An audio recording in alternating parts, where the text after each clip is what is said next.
Hello दोस्तों, personal loan लेते समय हमें क्या क्या सावधानी बरतनी चाहिए। सबसे पहले सावधानी यह है कि लोन देने वालों का चुनाव करने में सावधानी बरतनी चाहिए। बैंक और एनबीएफसी पर्सनल लोन की काफ़ी आक्रामक मार्केटिंग करते हैं। हर कोई कम से कम इंटरेस्ट रेट का दावा करता है, लेकिन आप रिसर्च कर लीजिए। कुछ बैंक शाखाओं में जाकर इसका पता कर सकते हैं या फिर लोन एग्रीगेटर वेबसाइट पर पता कर सकते हैं कि सबसे कम ब्याज दर पर पर्सनल लोन कौन दे रहा है। दोस्तों, दूसरी सावधानी यह है कि फ्लैट रेट से बचें।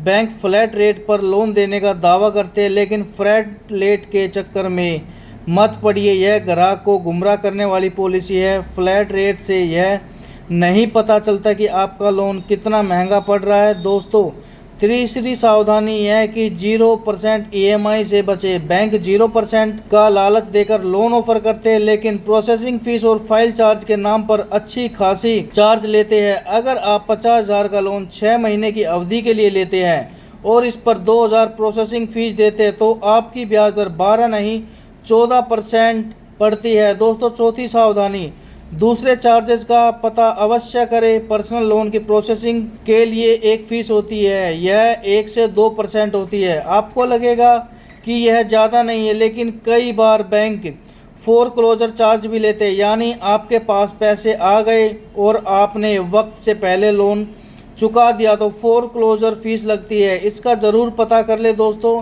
पांचवी सावधानी, क्रेडिट हिस्ट्री का ध्यान रखें। पर्सनल लोन लेते वक्त बैंक आपकी क्रेडिट हिस्ट्री का भी ध्यान रखते हैं। कई बार अगर आप ज़्यादा बैंकों या एनबीएफसी के पास जाते हैं तो आपको ज़्यादा ज़रूरतमंद समझा जाता है। इससे आपकी क्रेडिट हिस्ट्री पर नेगेटिव असर पड़ता है।